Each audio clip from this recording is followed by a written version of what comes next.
What can we do with freedom of speech for the uplifting of fallen humanity? This should be a quick answer. And we'll start with Jackson Bay. Islam. What? Yes. Islam. So I'm just going to, I'm going to be real quick with it. What do we want to do with freedom of speech in regards to our people? We need to introduce our people to their nationality and divine creed, introduce them to our holy divine prophet Noble Drew Ali, introduce them to these beautiful teachings, Islam. Introduce them to us, these beautiful brothers in here, these beautiful sisters in here, Islam. And we got to be what we know, Islam. You got to show and prove. You got to let them see what we're really about. Islam, and I was just thinking about something Damu was saying, Damu Crenshaw, when we talk about religious freedom, the Prophet talks about religious freedom. So I'm going to tie that in to freedom of speech. Islam, we're free to practice our religion here in the United States the way we want to. Islam, we don't have to answer to anybody. Islam, this is our right as American citizens. So we're free. And since we're free to practice our religion, that means we're free to spread it through this community that needs it right here in Birmingham, Alabama, Islam, and all over the United States. Peace.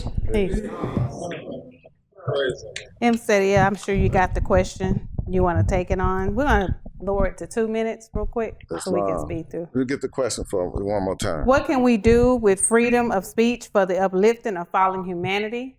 And if you be very precise and specific, as if you're talking to one of those people on those comment sections on YouTube. Islam, to bring them to the Moorish Science Temple of America, to proclaim their nationality, and we're going to give them their divine creed.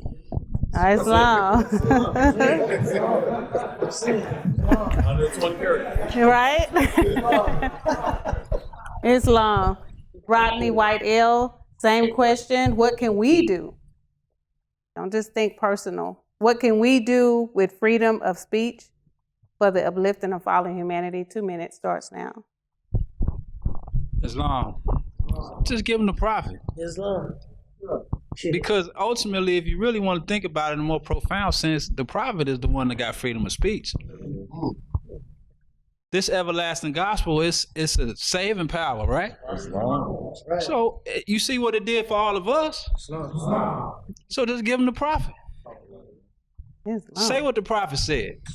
As a Supreme Grand Sheik always told us, it used to like really resonate with us because we were so hardcore. He said, Mo, give them the prophet and leave them alone. Because they have to make the decision if they want to be in this movement or not. And that's the freedom, to make a choice.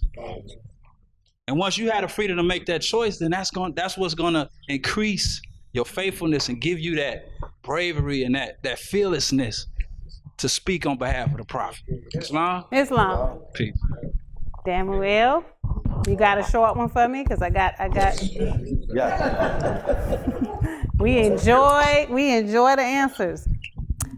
No. Last time I'm gonna read it, and we're gonna be done. I had just had one question for one of the Moors on the panel that's real quick and brief. What can we do? This is for Damuel with freedom of speech for the uplifting of fallen humanity. And what can we do with freedom of speech, we as a nation, for the uplifting of fallen humanity? So when you answer, let's talk about us as a nation. What can we do collectively with the freedom of speech? There was a story that those who studied the Bible, the Old Testament, and it talked about the valley of the dry bones.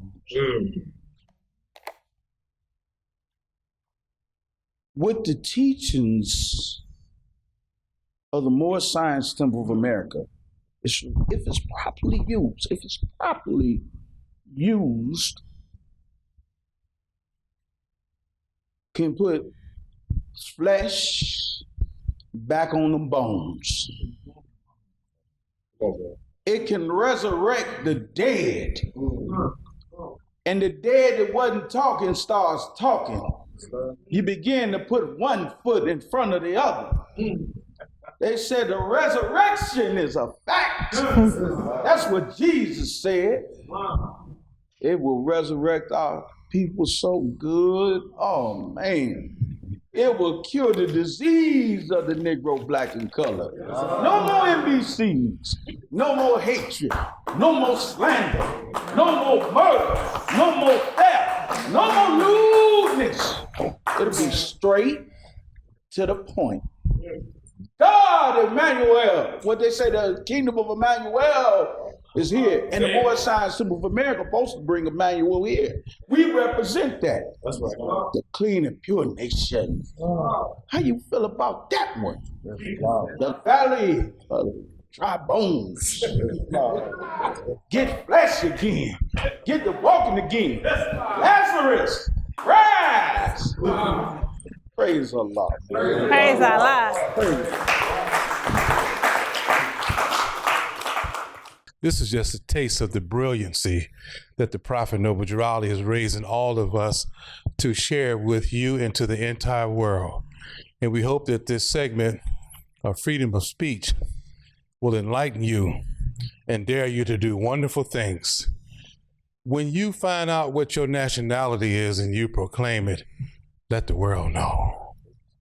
Let the world know. Be happy. You are in the prime of your life, and help somebody else get in the prime of their life. Thank you all, you brilliant brothers and our brilliant moderator. Isn't she incredible? Where is she? There she is. That's all I have to say to you right now. Thank you and peace.